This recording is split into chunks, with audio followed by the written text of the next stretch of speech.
जब जब राष्ट्रवाद का जिक्र होगा तो हमारे इस देश में सेना और सैनिकों के शहादत को याद किया जाएगा। लेकिन अमृतपाल सिंह, जिसकी उम्र महज 19 वर्ष थी और जम्मू कश्मीर की लाइन ऑफ कंट्रोल पे उसकी तैनाती थी, और उसकी तैनाती के वक्त ही पिछले बुधवार को वो वहां पे शहीद हो जाता है।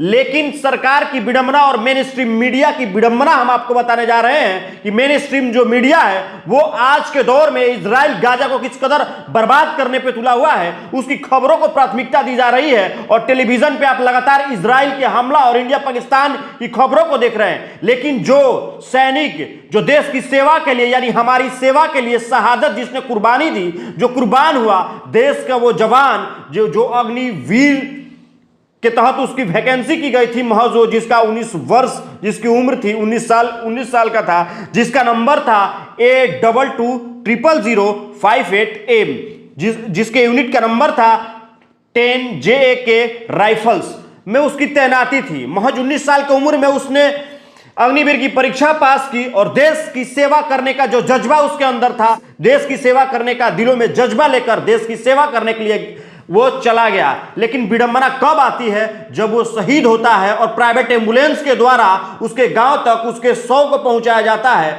और गार्ड ऑफ ऑनर देने के लिए पूरे गांव वाले थाने में जाकर सिपाही से, वहां के जो निजी जो राज्य की पुलिस है उससे गुहार लगाते हैं, कृपया 2 4 5 सैनिक चले और उसके लिए 2 4 राइफल लेकर जाए और गार्ड ऑफ ऑनर उसको सलामी दी जाए, ताकि उस शहीद के जवान की दाह संस्कार कर दी जाए।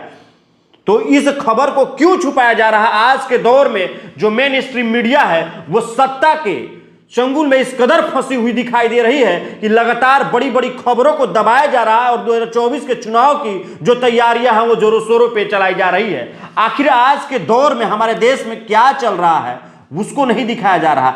आज हमारा जो देश है, और जब हम बात करते हैं ग्लोबल हंगर इंडेक्स की बात करते हैं, उस वक्त की जब बात करते हैं जबकि भारत विश्व में 120 देशों में जिसका स्थान 65वें नंबर पे था, आज जो ग्लोबल हंगर इंडेक्स की जब रिपोर्ट सामने आई तो उसमें हमारा देश आज 111वें स्थान पे वर्तमान में आज देश की स्थिति है। लेकिन उसको मेन स्ट्रीम मीडिया उसको प्राथमिकता नहीं दे रहा, प्राथमिकता इजराइल के हमले को दिया जा रहा। ऐसी कई सैकड़ों खबरें मेरे हाथ में हैं, जब मैं आपको बताऊंगा तो आप सोचने पर मजबूर हो जाइएगा कि आज हमारा जो मीडिया जो मेन स्ट्रीम मीडिया है वो आज क्यों मजबूर है। आखिर जो बड़ी बड़ी खबरें हैं उसको क्यों दबाया जा रहा है, आखिर उसको क्यों नहीं दिखाया जा रहा? ये मेरा सबसे बड़ा सवाल है, और सत्ता में बैठे उस सरकार से सवाल है, और सत्ता की जो चाटुकारिता जो मीडिया आज की तारीख में कर रही है उससे मेरा ये सवाल है। और उससे मैं ये सवाल पूछना चाहता हूं कि वैसी बड़ी खबरों को क्यों दबा दी गई? अडानी से एक जुड़ा मामला था, जो सबसे बड़ी खबर थी, उसको दबा दिया गया।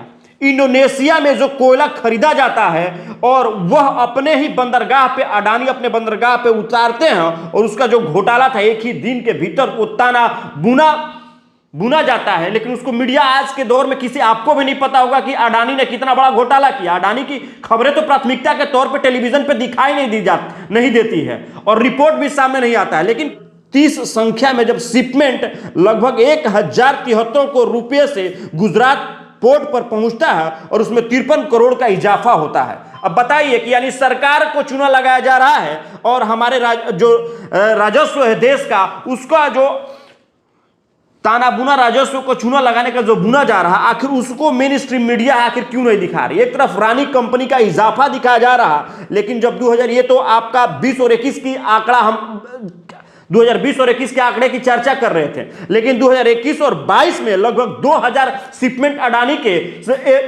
पोर्ट पे उतरता है, और उसके जरिए 12,000 करोड़ का खेल जो है खेला जाता है। अब बताइए इस खबर को मेन स्ट्रीम मीडिया क्यों प्राथमिकता नहीं दे रही है? आखिर उसका कारण क्या है मेन स्ट्रीम मीडिया का इस खबर को नहीं दिखाने का?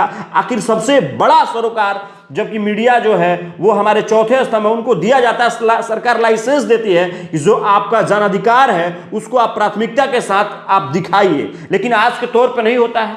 ये तो पहली खबर अडानी की हम बता रहे हैं। अब दूसरे टॉपिक पे आते हैं, जो महाराष्ट्र का हेल्थ सिस्टम जो चरमराती हुई जिसका चेहरा था, उस व्यवस्था का उजागर हुआ और वो सामने आया। आज के दौर में वो भी दब गया है।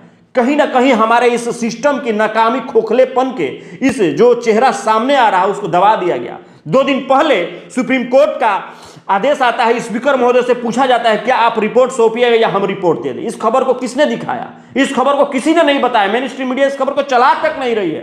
जब तीसरे मुद्दे की जब बात करें हम, तीसरे मुद्दा जो उड़ीसा का, अभी अभी आपको देख रहे होंगे उड़ीसा का रेल हादसा कितना प्राथमिकता दिया गया उस हादसे को, लेकिन बक्सर के जो रेल हादसा हुआ, रघुनाथपुर में जो रेल डिरेल हुई और उसमें जो दुर्घटना हुआ, कई लोगों की मौत हुई और उसमें पैसे देने की, मुआवजे की बात कर रहे हैं, लेकिन उसमें टेक्निकल फॉल्ट क्या आया, इस मुद्दे को लेकर मेन स्ट्रीम मीडिया नहीं दिखा रही है। आखिर इस पर जोर क्यों नहीं दिया जा रहा है? आए दिन जो रेल है वो पटरियों से उतर जा रहा है, आखिर क्या वजह मेन है, क्या टेक्निकल चीजें सामने निकल कर आ रही है, इसको तो खबर दिखाया नहीं जा रहा, इस पर प्राथमिकता ही नहीं दी जा रही है। प्राथमिकता दूसरे चीजों को दी जा रही है। बिहार में अभी कुछ दिन पहले जब पेपर लीक का मामला सबसे सामने आया, करोड़ों रुपया का घोटाला सामने आया, लेकिन बिहार पुलिस के पेपर लीक का जो मामला तो नहीं दिखाया जा रहा।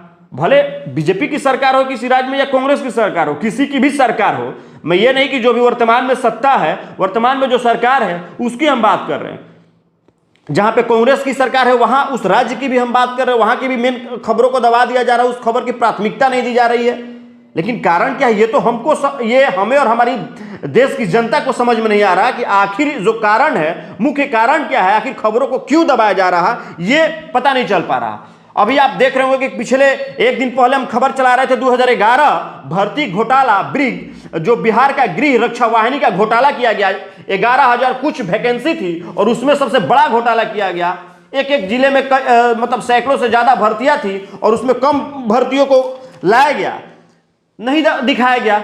और वहीं जब हम बात करें कि CAG रिपोर्ट की, वो उसकी जब रिपोर्ट, छोटी छोटी रिपोर्टें जब सामने आने लगी तो सरकार की जो न्यू है वो हिलने लगी थी। और आज के दौर में CAG के रिपोर्ट के ऊपर रोक लगा दी गई। CAG आज हस्ताक्षर नहीं कर पा रहा, हस्ताक्षर करने पे आरोप लगाया गया कि अगर उसकी और भी रिपोर्ट सामने आएगी तो सरकार की चूल हिल जाएगी, सरकार की न्यू डगमगा जाएगी। इसके लिए सरकार छुपा रही है इस बात को, क्या मेन स्ट्रीम मीडिया उसको उजागर करके दिखा रहा, अपने मेन टेलीविजन स्क्रीन पे नहीं दिखा रहा है। जब आगे हम बात करें कि अभी दिल्ली में कुछ दिन पहले ओल्ड पेंशन योजना को लेकर तमाम वो जो लोग वहां पे धरना प्रदर्शन कर रहे हैं, कुछ दिन, 1 से 2 दिन खबर चला, फिर उसको दबा दिया गया। तो ऐसी ऐसी खबरें जो है वो दबा दी जा रही है। लेकिन अब सबसे अहम मुद्दा जो मीडिया इस वक्त दबा रही है वो है डिसइन्वेस्ट। 3 टॉपिक मैं आपको बताने जा रहा हूं, डिसइन्वेस्टमेंट, प्राइवेटाइजेशन और मोनेटाइजेशन। जो पैसे के माध्यम से जो बोली लगाई जा रही थी, इन 3 चीजों को भी आज मेन स्ट्रीम मीडिया नहीं दिखा रही। अब बताइए कि आखिर मीडिया दिखाए तो क्या दिखाए। लेकिन सोशल मीडिया में कुछ ऐसे जो लोग हैं आखिर बता रहे हैं, जो फ्रीलांस है, जो इंडिपेंडेंट काम कर रहे हैं, वो इन चीजों को दिखा रहे हैं। लेकिन मेन स्ट्रीम मीडिया का जो मुख्य काम होना चाहिए वो नहीं दिखाया जा रहा। और जब हम, क्योंकि मैं बिहार से आता हूं, तो बिहार में अभी आप देख रहे हैं कि जातीय जनगणना चल रही है और बिहार में ओबीसी को लेकर लगातार राजनीतिक पार्टियां जो है एक दूसरे पे कटाक्ष करती हुई नजर आ रही है। लेकिन क्या कभी उसने सोचा है कि बिहार की आज जो परिस्थिति, जो आज जो हाल बिहार का हो पड़ा है, वो एक समय 1974 का दौर था। वो मेरे पास, मेरे हाथों में वो रिपोर्ट है, मेरी टीम ने रिपोर्ट तैयार की है और इस रिपोर्ट को आप तक पहुंचाने की बात कही है कि बिहार में के भीतर जो पर व्यक्ति का जमीनकन की बात करें या आर्थिक परिस्थितियों की जब हम बात करें, तो बिहार आज के दौर में जो है हमारा 1974 में जो था, आज 2023 में बिहार हमारा वहां आकर खड़ा है। लेकिन मीडिया तो दिखा नहीं रही है इस बात को, और जो नेता है उस बात की चर्चा नहीं कर रहे हैं। लोगों को लेकिन मूर्ख बनाने का काम जो है वो जोरों शोरों पे की जा रही है। लोग डिग्रियां लेकर नौकरी खोजने के लिए चल रहे हैं कि उन्हें नौकरी मिल जाए, लेकिन सरकार कहां बैठी है? सरकार ना तो लोगों के घर तक जा रही है, ना किसानों तक पहुंच रही है। बिहार का जो पूरा का पूरा सिस्टम ताना बुना जो बुना जा रहा है, स्वास्थ्य विभाग हो या शिक्षा विभाग हो, सारा का सारा ये व्यवस्था जो है लचर व्यवस्था है। आज हमारा बिहार 1974 में आके खड़ा हो गया है। और साथ ही साथ झारखंड की भी व्यवस्था वही है जो झारखंड में आप देख रहे हैं और बंगाल में आप देख रहे हैं। कई करोड़ घोटाले सामने निकल कर आ रहे हैं और उसके बावजूद भी जो नेता हैं और जो मंत्री हैं, जो सांसद हैं, वो खुलेआम अपनी गाड़ियों में घूम रहे हैं। आखिर वो पैसा किसका है? किसके पैसे से वो इतनी महंगे कपड़े पहनते हैं, इतनी महंगी गाड़ियों से घूमते हैं, इतने महंगे बंगलों में रहते हैं? आखिर ये पैसा आम जनता के टैक्स का पैसा है, जिससे वो जो ऐशो आराम की जिंदगी जी रहे हैं। और हमारी जो गरीब जनता है जो आज बदहाली की स्थिति के कगार पर है, वो हमारे किसान खेतों में काम करते हैं, 24 घंटा काम कर रहे हैं, तब जाके उसके बावजूद भी हमारा जो देश है आज 1974 का जो कंडीशन था, आज वो भी आज इसी के दौर के कंडीशन में आके खड़ा हो गया। आज हमारे बिहार का कंडीशन, इस परिस्थिति में आज हमारा बिहार बदहाल है। तो पूरे देश का जो सिस्टम का ताना बुना किस कदर बुना जा रहा है, और मेन स्ट्रीम जो मीडिया है वो कैसे जो बड़ी बड़ी खबरें हैं उसको छुपा रही है, ये दौर तो समझ में नहीं आ रहा है दोस्तों। तो मैं इसके लिए मैं आपके सामने आज आकर मतलब अपने अंदर की जो भड़ास है मैं वो निकाल रहा हूं कि आखिर देश में चल रहा तो क्या चल रहा है। अग्निवीर की बहाली करते हैं और उसका 100 उसके घर पे आता है और उसको गार्ड ऑफ ऑनर देने के लिए आप वहां पे आपके जो जवान है वो नहीं पहुंचते हैं।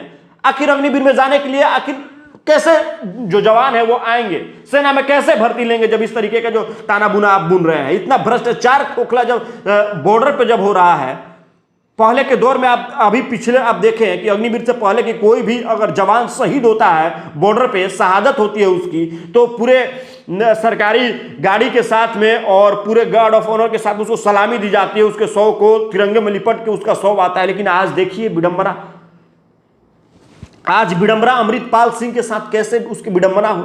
उसके अर्थी को वहां के महिलाओं ने, वहां के लोगों ने कंधे पे ले जाकर वहां पे उसको उसका जो दाह संस्कार है उसको किया।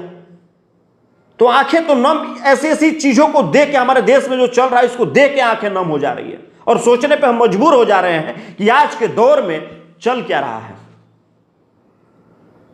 तो मेरा प्रयास है कि आप लोग जगिए और सत्ता से सवाल पूछिए और जो मेन खबरें हैं उसको दिखाने का काम कीजिए। और हमारी आम जनता भी है सवाल पूछने के लिए। आपके दरवाजे पे नेता जब वोट मांगने जाते हैं तो उस समय उससे सवाल पूछिए।